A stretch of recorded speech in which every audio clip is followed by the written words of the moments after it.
வெண்முரசு. வெண்முகில் நகரம் 20. பகுதி 7. மலைகளின் மடி 1. வாசிப்பது சந்தீப். மண்ணையும் பாறைகளையும் உமிழும் நூற்றுக்கணக்கான திறந்த வாய்கள் கொண்டு சூழ்ந்திருந்த மலையடுக்குகளுக்கு கீழே செந்நிற ஓடை போல வளைந்து சென்ற மலைப்பாதையில் பால்யக குலத்தின் 3 அரசர்களின் படைகள் இணைந்து சென்று கொண்டிருந்தன. மதுரநாட்டின் கலப்பை கொடி ஏந்திய குதிரை வீரன் முதலில் செல்ல 30 புரவி வீரர்களும் 40 பொதிக்குதிரைகளும் சூழ சல்லியர் தன் வெண்குதிரை மேல் தோளில் கட்டுப்போட்டு தொங்கிய கைகளுடன் சென்றார். அவருடன் அவருடைய மைந்தர்களான ருக்மாங்கதனும் ருக்மர்தனும் சென்றனர். அவருக்குப் பின்னால் சௌவீர நாட்டின் ஓநாய்க்கொடி செல்ல 20 வீரர்கள் 20 பொதிக்குதிரைகளுடன் சூழ சௌவீர மன்னன் சுமித்ரர் சென்றார். தொடர்ந்து மரிமான் துள்ளிய பால்ஹிக நாட்டின் கொடி சென்றது. அதைத் தொடர்ந்து 20 பால்ஹிக வீரர்கள் செல்ல நடுவே தன் கரிய குதிரையில் அரசர் சோமதத்தர் சென்றார். அவருக்குப் பின்னால் அவரது மைந்தர்கள் ஃபூரியும் சலனும் 2 செந்நிற குதிரைகளில் சென்றார்கள். 20 பொதிக்குதிரைகளுக்கு பின்னால் இறுதியில் வந்த 2 வீரர்களுடன் பூரிசிரவஸ் தன் வெண்குதிரையில் வந்தான் மலைச்சரிவில். பாறைக்கூட்டம் உருண்டு சரிவது போல குதிரைகளின் குளம்பொலி எழுந்து மலை மடிப்புகளில் எதிரொலித்தது. முகில் சூடிய முடிகளுடன் தோளிலிருந்து மணலருவிகள் சால்வை என நழுவ கைகள் கோர்த்தவை போல் நின்றிருந்த மலையடுக்குகள் பேசிக்கொள்வது போல தோன்றியது அவனுக்கு. உரத்த குரலில் அருகிலிருந்த மலை கேட்ட வினாவுக்கு அப்பால் அப்பாலென்று பல மலைகள் விடையிறுத்தன. இறுதியில் எங்கோ ஒரு குரல் ஓம் என்றது. பாதை மலையின் இடையில் வளைந்து சென்றபோது அவ்வோசை அவர்களுக்குப் பின்னால் ஒலித்தது. மீண்டும் எழுந்தபோது நேர்முன்னாலிருந்து வந்து செவிகளை அலைத்தது. பூரிசிரவஸ் அமர்ந்திருந்த வெண்புரவி அவனையும் மலைப்பாதையையும் நன்கறிந்தது. அவன் பிடித்திருந்த கடிவாளம் தளர்ந்து தொங்கியதை, விலாவை அணைத்து அவன் கால்கள் விலகியிருந்ததை அது உணர்ந்தது. உருளைக்கற்கள் புரண்டு கிடந்த புழுதிச்சாலையில் நோக்கி நோக்கி காலெடுத்து வைத்து அது சென்றது. உருண்டிருந்த பெருங்கற்களைக் கண்டு அதன் கழுத்துத் தோல் சிலிர்த்துக் கொண்டது. மண்ணில் விரிசல் தெரிந்தபோது அழுதயங்கி நின்று மூச்செறிந்து எண்ணெய் காலெடுத்து வைத்தது. அவன் ஆடும் படகில் என கால் பரப்பி அமர்ந்து மலை மடிப்புகளை நோக்கிக் கொண்டிருந்தான். முடிவற்ற செந்நிறச் சால்வை மடிந்து மடிந்து சுழன்று சுழன்று சென்று கொண்டிருந்தது அது. கூம்பக் கோபுரங்கள் என செறிந்த மரங்கள் கொண்ட சோலைகள் கீழே சென்று விட்டிருந்தன.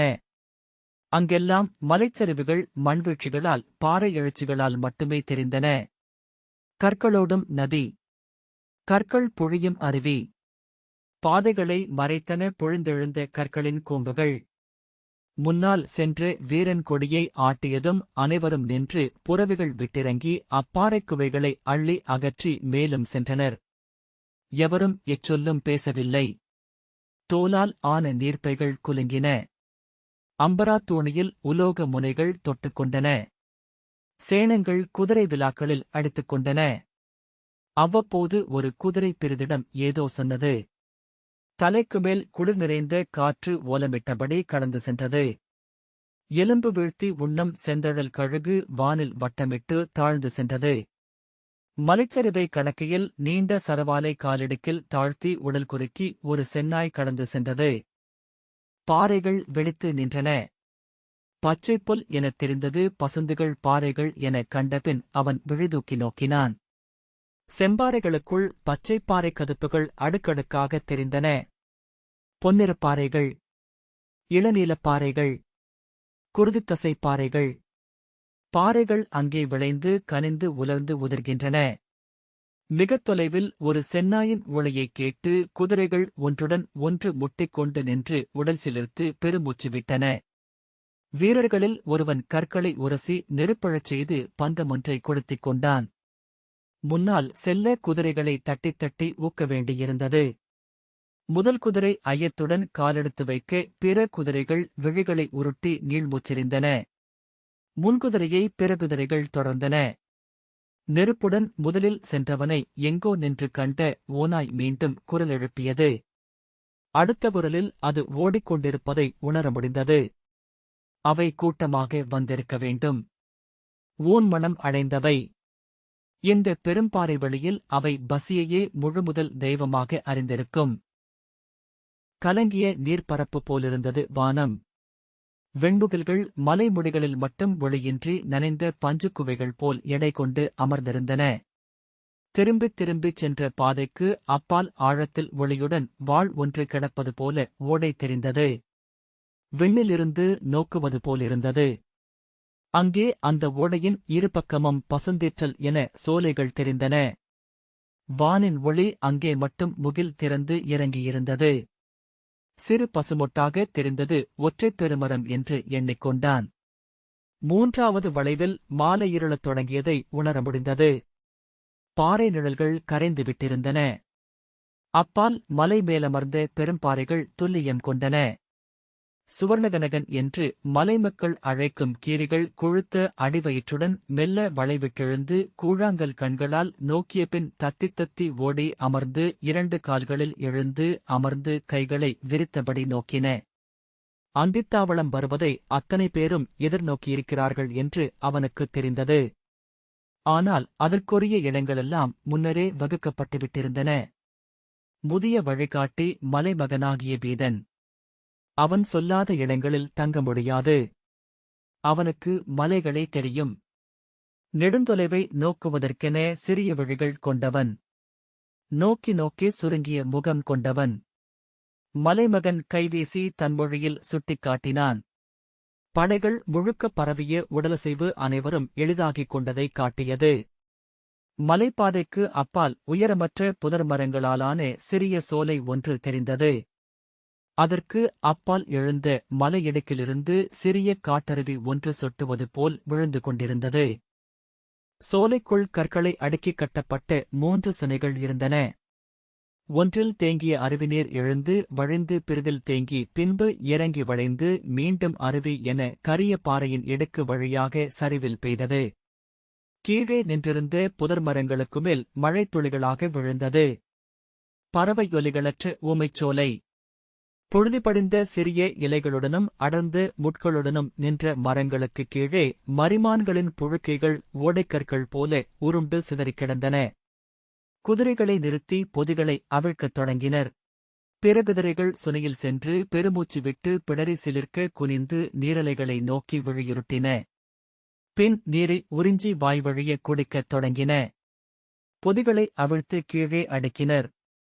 யானைத் தோலால் ஆன கூடாரப் பொதிகளை முதலில் எடுத்து பிரித்து விரித்து அவற்றின் சரடுகளை சுருள் நீட்டிப் போட்டனர். சிலர் உணவுப்பைகளை எடுக்க, சிலர் கீழே கிடந்த மான்புழுக்கைகளை கூட்டிப் பெருக்கி குவித்தனர். சிலர் மேலே சென்று முட்செடிகளை வெட்டிக் கொண்டு வந்தனர். கூடாரங்கள் அடிக்கப்படும் இடங்களைத் தேர்ந்து அங்கே கற்களை அகற்றினர். தறிகளை சிலர் அறைந்தனர். பூருசிரவஸ் எழுந்து சென்று மலைச்சரிவில் நீட்டி நின்ற பாறை மேல் ஏறி இடையில் கைவைத்து நின்று சுழன்று சுழன்றிறங்கிய பாதையை நோக்கிக் கொண்டிருந்தான். மாலையின் வெளிச்சம் நிறம் மாறிக்கொண்டே இருந்தது. முகில்கள் கருமை கொண்டன. கீழே பாறைகளின் மடிப்புகள் ஆழம் கொண்டன. எண்ணெய்க் குடுவையில் இருந்து எடுத்து வைக்கப்பட்டவை போல சில பாறைகள் மின்னிக் கொண்டிருந்தன. அவன் திரும்பிய போது யானைக் கூட்டங்கள் போல 20 கூடாரங்கள் எழுந்து நின்றிருந்தன. காற்று வீசாவிட்டாலும் கூட அவை மூச்சு விடுபவை போல மெல்ல புடைத்து அழுந்தின. 3 அரசு குடியினருக்கும் குடிபறக்கும் பெரிய கூடாரங்களும் படைவீரர்களுக்கு தாழ்வான பரந்த கூடாரங்களும் கட்டப்பட்டிருந்தன. மதுரநாட்டுக் கூடாரத்தின் முன் மரக்கால்கள் பொருத்தப்பட்டு அமைக்கப்பட்ட பீடத்தில் சல்லியர் அமர்ந்திருக்க மருத்துவர் ஒருவர் அவரது தோளை கட்டியிருந்த தோல் நாடாக்களை மெல்ல அவிழ்த்தார். அவர் பற்களைக் கடித்து பிரதிசை நோக்கி வலியை வென்றார். கூடாரங்களுக்கு அப்பால் மலைச்சரிவில் கற்களைக் கூட்டி எழுப்பப்பட்ட நெருப்புக் குழியின் அருகே விறகையும் மான்புழுக்கைகளையும் சேர்த்துக் கொண்டு வந்து குவித்துக் கொண்டிருந்தனர். தழைகள் கொண்ட பச்சை மரங்களையும் வெட்டிக் கொண்டு வந்து போட்டனர். முதல் சுனை அருகே அரசுகுலத்தவர் நின்று கொப்பரைகளில் அள்ளிய நீரால் முகத்தை கழுவிக் கொண்டிருந்தனர். பூருசிரவஸ் அங்கே சென்று தன் முகத்தையும் கைகளையும் கழுவிக்கொண்டு நீர் அருந்தினான். எவரும் பேசிக்கொள்ளவில்லை. குளிரில் ஈரமுகம் விரைத்துக் கொள்ள உதடுகள் உழைந்தன. பூருசிரவஸ் சல்லியரின் முன்னால் நின்று வணங்கினான். அவர் அமரும்படி கைகாட்ட அருகே கிடந்த உருளைப்பாறையில் அமர்ந்தான். மருத்துவர் சல்லியரின் கையிலும் தோளிலும் இருந்த பருத்த கட்டை மெல்ல சுற்றிச் சுற்றி அவிழ்த்தார். உள்ளே எண்ணெய் ஊறிய உள்கட்டு இருந்தது, பல எலும்புகள் முறிந்துள்ளன என்றார்கள் என்றான் பூரிசிரவஸ். ஆம், நெடுநாட்களாகும் என்றார் சல்லியர். மேலே என்ன பேசுவதென்று அவனுக்கு தெரியவில்லை. அப்பால் நெருப்பு எழுந்தது. புகைவிட்டு சற்று தயங்கி சடசடவென்ற ஒலியுடன் பற்றி மேலேறியது. அதன்மேல் தாமிரக் கலத்தை ஏற்றி வைத்து நீரூற்றினார்கள். அவர்களின் பேச்சொலிகள் மட்டும் கேட்டுக்கொண்டிருந்தன. மலையிறங்கி வந்த குளிர்காற்று அதன் புகையை அள்ளி அவர்கள் மேல் மூடி கடந்து சென்றது. செந்தழல் எழுந்து பறக்க சீறி பின் தணிந்தது. மருத்துவர் தன் குடிலில் இருந்து எடுத்து வந்த கொப்பரையின் அரைக்கிட்டு மூடிய வாயைத் திறந்து பச்சிலை மணமெழுந்த எண்ணெயை சிறு கரண்டியால் அள்ளி சல்லியரின் கட்டுகள் மேல் ஊற்றினார். உலர்ந்து பச்சைப்பாசி படிந்திருந்த துணி ஊறி நிறம் மாறத் தொடங்கியது. அதன் அடியில் எண்ணெய் விடுவதற்காக வைத்தியர் சல்லியரின் கைகளை மெல்லப் பற்றி அகற்றிய போது சல்லியர் தானறியாமல் என்றார். மருத்துவர் பதறி இல்லை என்றார். மேலே செய் என்று சல்லியர் கையசைத்தார். சூரியம் சலனும் அருகே வந்து அமர்ந்தனர். சிறிய பீடத்தின் கால்களை பொருத்தியபடி சேவகன் வருவதைக் கண்டதும் மூவரும் எழுந்து நின்றனர். அவன் போட்ட பீடத்தில் சோமதத்தர் வந்து அமர்ந்து காலை நீட்டினார். நெடும்பயணம் என்றார். ஆம், இமயம் தொலைவுகளை சுருட்டி வைத்திருக்கிறது என்பார்கள். சோமதத்தர் முனகியபடி அதுவும் சின்னஞ்சிறு மாத்திரைகளாக என்றார். சல்லியர் புன்னகை செய்தார். இளையோரான ருக்மாங்கதனும் ருக்மர்தனும் சமையல் செய்பவர்களுடன் அமர்ந்திருந்தனர். அவர்கள் தங்களுக்குள் மெல்லிய குரலில் பேசிக்கொள்வதை பூரிசிரவஸ் நோக்கினான். அவன் பார்வையை அறிந்ததும் அவர்கள் புன்னகை செய்தனர். அவன் அவர்களை ஊக்குவது போல புன்னகைத்தான். சேவகன் பீடத்துடன் பின்னால் வர சுமித்ரர் நடந்து வந்தார். அமர்ந்து திரும்பி இளையோரை நோக்கி அமரும்படி கை காட்டினார். சூரியம் சலனம் அமர்ந்தார்கள். பூரிசிரவஸ் சற்று பின்னால் சென்று இன்னொரு பாறையில் அமர்ந்தான். அவர்கள் தலை குனிந்து தங்கள் எண்ணங்களைத் தொடர்ந்தபடி அமர்ந்திருந்தனர். இமயத்தின் பேரமைதி பேசுவதை பிழை என உணரச் செய்கிறது. நாட்கணக்கில் பேசாமலிருந்து பழகியபின் சிந்தனைகள் உள்ளேயே சுழன்று அடங்கத் தொடங்கிவிடுகின்றன. நாவுக்கு வருவதில்லை. பூரிசிரவஸ், பாண்டவர்கள் அஸ்தினபுரிக்கு திரும்பியிருப்பார்கள் என்று நினைக்கிறேன் என்றான். அவன் சொற்கள் எதிர்பாராமல் வந்து விழுந்தவை என அனைவரும் திரும்பி நோக்கினர். அப்போது அவன் அறிந்தான், அவர்களனைவருமே அதைத்தான் எண்ணிக்கொண்டிருந்தார்கள் என்று. சுமித்ரர், அத்தனை எளிதாக அது முடியாது என்றார். விதுரர் பாண்டவர்களுக்கு அண்மையானவர். அவர் முடிந்தவரை முயல்வார். ஆயினும் என்றார். சோமதத்தர், அவர் திருதராஷ்டிரருக்கும் அண்மையானவர். அவர் இருப்பதுவரை விழியிழந்த மன்னர் பாண்டவர்களுக்கு உகந்ததையே செய்வார் என்றார். கௌரவர்கள் பாண்டவர்களை கொல்ல முயன்றிருக்கிறார்கள். அதை பாஞ்சாலத்தில் அத்தனை சூதர்களும் சொல்கிறார்கள். அச்செய்தியை திருதராஷ்டிரர் அறிந்தால் கௌரவர்களை வெறுத்து ஒதுக்குவார். கழுவேற்றவும் ஆணையிடலாம். இனி அச்செய்தியைப் போல பாண்டவர்களுக்கு பெரும்படைக்கலம் பெரிதில்லை. மக்கள் மன்றின் ஏற்பும் குலமூத்தோர் அருளும் அனைத்தும் அவர்களுக்கே இருக்கும். அப்படைக்கலத்தை கௌரவர் வெல்லவே முடியாது. தலையை ஆட்டியபடி சோமதத்தர் தொடர்ந்தார். அவர்களின் யாதவ குருதியை ஏற்க அங்கே க்ஷத்திரியர்களுக்கு தயக்கம் இருந்தது. பிறகுலங்களுக்கு யாதவர் மேல் அச்சமும் காழ்ப்பும் இருந்தது. அனைத்தும் இந்த ஒரு செய்தியை உரிய முறையில் பரவவிட்டால் அழிந்துவிடும். அஸ்தினபுரி சினந்தெழுந்து பாண்டவர்களுடன் நிற்கும். அதன் முதல்வராக திருதராஷ்டிர மாமன்னரே இருப்பார். கௌரவர் முதல்வன் செய்ய உகந்தது திரும்பி நகர் நுழையாமல் எங்காவது சென்று விடுவதே. தந்தையின் தீச்சொல் தொடரும். ஆனால் கழுவிலேறி சாவதை விட அது மேலானது. சுமித்ரர், ஆம், அவ்வாறே நிகழுமென்று நினைக்கிறேன் என்றார். ஆயினும் எனக்கு ஐயமிருக்கிறது. காந்தாரர் சகுனி எல்லையற்ற ஆற்றல் கொண்டவர். அவர் காணும் வழியென்ன என்று இங்கிருந்து நாம் அறிய மாட்டோம். சல்லியர் நிமிர்ந்து பூரிசிரவஸை நோக்கி, இளையோனே, நீ எண்ணுவதென்ன என்றார். பூரிசிரவஸ் தலைவணங்கி, நாம் எண்ண மறந்தது ஒன்றுண்டு. மூத்த பாண்டவரின் அகம். அவரை தருமன் என்று போற்றுகின்றனர் சூதர். யுதிஷ்டிரர் ஒருபோதும் தன் இளையோர் செய்த பிழையை தந்தையிடம் சொல்ல மாட்டார். அச்சொல் வழியாக அவர்கள் கழுவேறுவார்களென்றால் அது மூதாதையரின் தீச்சொல் எழ வழிவகுக்கும் என அறிந்திருப்பார். இன்று கௌரவர் செய்து பிழையை எண்ணி அவருடன் சேர்ந்து நிற்கும் அஸ்தினபுரியின் குடிகளும் குலங்களும் கௌரவர்கள் தெய்வமானார்கள் என்றால் அவர்களையே வழிபடுவர். தந்தையின் விழிநீர் விழுந்து மண் வாழாதென்று அறியாதவரல்ல யுதிஷ்டிரர் என்றான். ஆனால் அவர் பொய் சொல்லா நெறி கொண்டவர் என்று சொல்கிறார்கள் என்றார் சுமித்ரர். சௌவீரரே, தீங்கிலாத சொல்லே வாய்மை எனப்படும் என்றான் பூரிசிரவஸ். சல்லியர் தலையை அசைத்து ஆம், அது உண்மை என்றார். யுதிஷ்டிரர் அஸ்தினபுரிக்கு செல்ல மாட்டார் என்றே நினைக்கிறேன் என்று பூரிசிரவஸ் தொடர்ந்தான். கௌரவர் செய்த பிழை வெளிப்படாமல் அவர் அஸ்தினபுரிக்கு சென்றாலும் பெரும்பயன் ஏதுமில்லை. அவருக்கு முடிசூட்ட திருதராஷ்டிர மன்னர் முயல்வார். குடிகளில் பாதிப்பேர் அவரை ஏற்க மாட்டார்கள். பிளவுண்ட குடிகளுக்கு சகுனியும் துரியோதனரும் தலைமை கொள்வார்கள். அஸ்தினபுரியில் ஒரு கணமும் அமைதி நிலவாது. அத்தகைய ஒரு நாட்டை ஆள யுதிஷ்டிரர் விரும்ப மாட்டார்.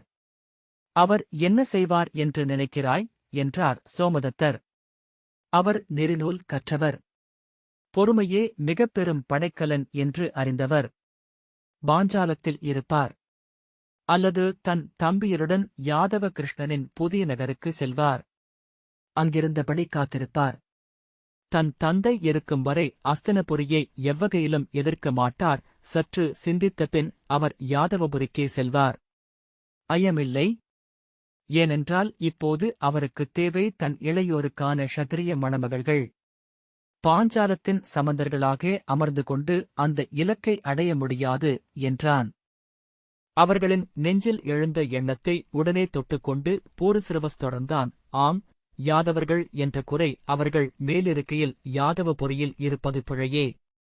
ஆனால் மூத்தோரே, யாதவபுரி இன்று பெருவல்லமை கொண்ட நாடு. அதன் தூதன் வைரம் பதித்த பொற்தேரில் எந்த நாட்டுக்குள்ளும் நுழைய முடியும். பட்டில் சுற்றிய உடைவாளை கொண்டு செல்ல முடியும். சல்லியர் சற்று நேரம் தலை குனிந்து சிந்தித்த பின் ஆம், அதுவே நிகழுமென்று எண்ணுகிறேன். இன்றிருக்கும் நிலை இப்படியே தொடர்வதற்கே வாய்ப்பு என்றார். இது நமக்கு இறையருள் அளித்த வாய்ப்பு. நாம் பெருந்தேர்கள் ஓடும் சாலையில் சகடம் பட்டுச் சிதறும் கூழாங்கற்கள்.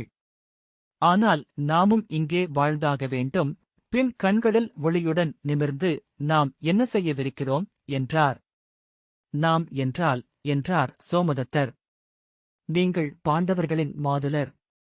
உங்கள் தங்கையின் மைந்தர்கள் அவர்களில் இருவர். சல்லியர் கையை சற்று அசைத்து அதைத் தடுத்து, அதுவல்ல இங்கே பேச வேண்டியது. அரசர்களாக நாம் நம் குடிகளுக்கு மட்டுமே கடன்பட்டவர்கள் என்றார். வலியுடன் முகம் சுளித்து தன் கையை மெல்ல அசைத்து நிமிர்ந்து அமர்ந்து பால்யக குலத்தின் முதல் எதிரி என்று யார் என்றார். அவர்கள் அவர் சொல்லப் போவதென்ன என்பது போல் நோக்கினர். சுமித்ரர் மெல்லிய குரலில் காந்தாரர் என்றார். பிறர் அவரை திரும்பி நோக்கிய பின் தலையசைத்தனர். ஆம், அவர் எதிரியே. ஆனால் முதல் எதிரி அல்ல என்றார் சல்லியர். சௌவீரரே, பால்ஹிகரே, நமக்கு முதல் எதிரி கூர்ஜரத்தை உண்டு வளர்ந்து வரும் யாதவனே. அங்கிருந்த அனைவருமே அவரை கிளர்ந்த முகத்துடன் நோக்கினர். நாடுகளை படைகளைக் கொண்டு மதிப்பிடலாம். ஆனால் அரசுகளை ஆள்பவனைக் கொண்டே மதிப்பிட வேண்டும். சகுனி பாரத வருஷத்தை வெல்லும் கனவுள்ளவன். ஆனால் அது பின்னர். அவனிடம் நாம் பேச முடியும். ஆனால் இன்றே இப்போதே என எழுந்து வருபவன் யாதவகிருஷ்ணன். அவனுடைய கடல்முக நகரம் ஒவ்வொரு நாளும் வளர்கிறதென்கிறார்கள். பாரத வருஷத்தில் இன்று அதுவே பெருநகர் என்கிறார்கள். அவர் சொன்னபோதே அனைவரும் அதை முன்னரே உணர்ந்திருந்தார்கள் என்பது முகங்களில் தெரிந்தது. சற்று ஒலிமாறிய குரலில் சல்லியர் சொன்னார். சுமித்ரரே, பாண்டவர்கள் படை கொண்டு வந்து உங்கள் நாட்டை வென்று உங்கள் தமையன் விபுலரைக் கொன்று மீண்டு சில வருடங்களே ஆகின்றன. இன்னமும் அந்த வடுக்கள் உங்கள் கோட்டையில் இருக்கும். சுமித்ரர் தன்மேல் ஒரு கல் விழுந்தது போல உடலசைந்தார். இரு கைகளையும் கூப்பியது போல தன் வாய்மேல் வைத்துக் கொண்டார். சௌவேர மணிமுடி என்று உங்களிடம் இல்லை சுமித்ரரே. அது அங்கே அஸ்தினபுரியில் இருக்கிறது. யாதவப் பேரரசி அதை தன் தலையில் சூடி அரியணை அமர்ந்து பெருங்கொடையாடல் நடத்தியிருக்கிறாள். இன்று சௌவேர நாட்டுக்கு உண்மையான ஆட்சியாளர் குந்தி தேவிதான். எந்த வைதிகரும் வேள்விக்கென உங்களிடம் கோல் தரமாட்டார். நீங்கள் நாடற்றவர், நீர்விழும் இலை போல. அச்சொற்களைத் தவிர்க்க சுமித்திரரின் உடல் நெளிந்தது. கசப்பு நிறைந்து முகத்துடன் சல்லியர் சொன்னார், பாஞ்சாலத்தின் அரசுப் பேரவையில் உங்களை அரசவரிசையில் அமர்த்தாமல் சிற்றரசர்கள் நடுவே அமரச் செய்த போது என் நெஞ்சு அதிரத் தொடங்கியது. நான் காண்பதென்ன என்று சில கணங்கள் என் உள்ளம் அறியவில்லை. அறிந்தபோது எப்படி என்னை அடக்கிக் கொண்டேன் என்று எனக்கே தெரியவில்லை. என் நடுங்கும் கைகளை கோர்த்துக் கொண்டேன். அங்கே என்னால் அவையிலமரவே முடியவில்லை. உதடுகளைக் கடித்தபடி சுமித்திரர் தலைகுனிந்தார். அவரது இமைகளில் விழிநீர் துளிகள் தெரிகின்றன என்று போரிசிரவசுக்கு தோன்றியது. சல்லியர் தாழ்ந்த கரகரத்த குரலில், அனைத்தும் என் பிழையே என்று எண்ணிக்கொண்டேன் சௌவீரரே. பாண்டவர்கள் உங்கள் மேல் படை கொண்டு வந்தபோது நான் என் படையுடன் வந்து உங்கள் தோள் சேர்ந்து நின்றிருக்க வேண்டும். உங்களுக்காக குருதி சிந்தியிருக்க வேண்டும். உங்களுக்காக எங்கள் படைகள் இறந்திருக்க வேண்டும். அதைப்போல பாரத வருஷத்திற்கு நாம் அளிக்கும் செய்தி பிறிதொன்றில்லை. உண்மையில் அது நல்வாய்ப்பு என்றார். இடக்கையை விரித்து தலையை அசைத்தார் சல்லியர். ஆனால் நான் தயங்கிவிட்டேன். நான் செய்தியறிந்து சினம் கொண்டு எழுந்தேன். என் அமைச்சர்கள் அது மதுர நாட்டை இக்கட்டில் ஆழ்த்தும் என்றனர். பாண்டவர்களின் பெரும்படையுடன் நான் பொருத முடியாது என்றனர். பாண்டவர்கள் என் தங்கையின் மைந்தர், எனவே என் குருதி என்று வாதிட்டனர். அவர்களின் சொற்களை நான் ஏற்றுக்கொண்டேன். அரியணையில் அமர்ந்து தலையை பற்றிக் கொண்டேன்.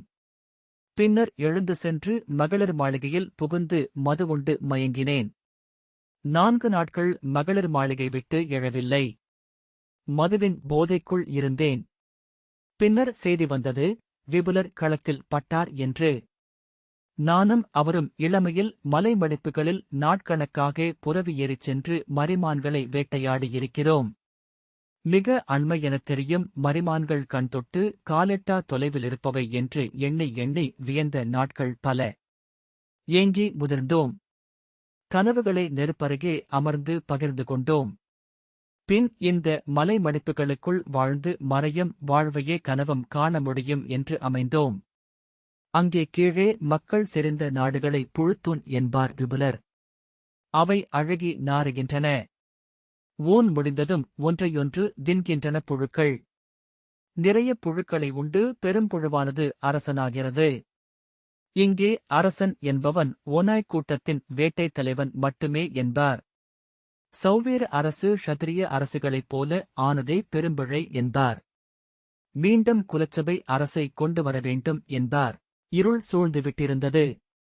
அப்பால் தீயில் கோதுமை அடைகளை கம்பிகளில் கோர்த்து நெருப்பில் சுட்டுக் கொண்டிருந்த மணம் புகையுடன் காற்றிலெழுந்து அவர்களை சூழ்ந்தது. அந்த நெருப்பின் ஒளியில் கூடாரங்களின் பக்கங்கள் புலரிப்பட்ட மலைமுடிகள் என செம்மை கொண்டு தெரிந்தன. மலைச்சரிவுக்குக் கீழே எங்கோ காற்று ஓலமிடும் ஒலி எழுந்தது. மிக அப்பால் பாறைக்கூட்டம் ஒன்று இடிந்து சரிந்திறங்குவது மலை இருளில் நகைப்பது போல் ஒலித்தது. சல்லியர் நிமிர்ந்து நோக்கி கைகளை விரித்து, சரி, அதைச் சொல்ல இனி என்ன தயக்கம்? இனி ஆடை எதற்கு? அணிகலன்கள்தான் எதற்கு? என்றார். கடும் வலி தெரிந்த முகத்துடன், சௌவீரரே, அமைச்சர்கள் சொன்னவற்றை ஏற்றுக்கொண்ட உள்ளம் என்னுடையதே. நான் சொல்ல விழைந்ததையே அவர்கள் சொன்னார்கள். அதை நான் விழையவில்லை என்பதெல்லாம் நானே என்னிடம் ஆடிய நாடகம். 4 நாட்கள் மது உண்டு கழித்து நான் ஒருபோதும் இருந்ததில்லை. மனிதன் தெய்வங்களிடமே மிகவும் பொய்யுரைக்கிறான் என்றார். சௌவீரரே, நான் அவர்களின் மாதுலன் என்பதனால் அவர்களின் பெரும்படை என் நாட்டை வெல்ல வராது என்று எண்ணினேன். அது எனக்கு ஆறுதல் அளித்தது. நானும் அவர்களும் ஒரே குருதி என்ற நிகர்ப்படுத்தலை நான் அடைந்ததே அதனால்தான். அது நான் ஒளிந்து கொண்ட புதர். வேறொன்றுமில்லை என்று சல்லியர் தொடர்ந்தார். கோழைத்தனம். அச்சொல் அன்றி வேறெதுவும் பொய்யே. வெறும் கோழைத்தனம். சுமித்ரர், அதிலொன்றுமில்லை சல்லியரே. நானாக இருந்தாலும் அதையே செய்திருப்பேன் என்றார். சோமதத்தர் மெல்ல அசைந்து, நான் செய்ததும் அதைத்தான். அவர்கள் என்மேல் படை கொண்டு வரக்கூடாதென்று என் மூதாதையரை வேண்டியபடி அரண்மனையில் அஞ்சி அமர்ந்திருந்தேன். இந்த சுவர்ங்கநகர்களைப் போல ஆழவளை எடுத்து அடிமண்ணில் சென்று சுருண்டு கொள்ள எண்ணினேன் என்றார். சல்லியர், பாஞ்சாலத்தின் மணத்தன்னேற்பு அவையில் எப்படியோ என் பிழைக்கு நிகர் செய்ய வேண்டுமென்று எண்ணினேன். ஆகவேதான் பாண்டவர்களுடன் போரிட்டேன். இந்தப் புண் நன்று. இது எனக்கு ஒரு நிறைவை அளிக்கிறது. என்னளவிலேனும் நான் ஈடு செய்துவிட்டேன். சுமித்ரரே, நீங்கள் அடைந்த உளவலியில் சிறிய பகுதியை உடல்வலியாக நானும் அடைந்திருக்கிறேன் என்றார். என்ன பேச்சு இது என்றார் சுமித்ரர். மெல்ல கை நீட்டி சல்லியரின் கையைத் தொட்டு, நானும் சொல்லியாக வேண்டும். மாத்ரரே, இக்கணம் வரை நான் உங்களை ஆழ்நெஞ்சில் வெறுத்தேன். அஸ்தனபுரியின் சமந்தர் என்பதனால் உங்களை என் எதிரி என்றே எண்ணினேன். பாண்டவர்கள் உங்கள் உளவுப் படைகளின் உதவியுடன்தான் எங்கள் மேல் படை கொண்டு வந்தார்கள் என்று என் ஒற்றன் ஒருவன் சொன்னான். அதை நான் முழுமையாகவே நம்பினேன் என்றார். சுமித்ரர் கைகளை எடுத்துக்கொண்டு முகம் திருப்பி, உங்களை என்னால் பகைக்க முடியாது. நீங்கள் என் அண்டை நாடு. ஆனால் என் நெஞ்சு முழுக்க வஞ்சம்தான் இருந்தது. என்று ஒருநாள் என் வழித்தோன்றல்கள் உங்கள் தலை கொள்ள வேண்டும் என்று விழைந்தேன். பீமன் உங்களை அடித்தபோது நீங்கள் சாகக்கூடாது என்று நான் எண்ணினேன், என் குலத்தவரால் கொல்லப்படுவதற்காக என்றார். சல்லியர் புன்னகையுடன், அந்த எண்ணங்கள் முற்றிலும் சரியானவையே என்றார். இப்போது கூட உங்கள் குலத்து இளையோன் கையால் நான் கொல்லப்படுவேன் என்றால் அதுவே முறையாகும். சுமித்ரர், என்ன பேச்சு இது என அவர் கையை மீண்டும் தொட்டார். நாம் ஒரே குருதி. சல்லியர் தலைகுனிந்து உதடுகளை அழுத்திக் கொண்டார். பின் நெடுநேரம் தீயின் ஓசைதான் கேட்டுக் கொண்டிருந்தது. அனைத்து வெண்புரசு விவாதங்களும். இந்த வாசிப்பை கேட்டதற்கு நன்றி.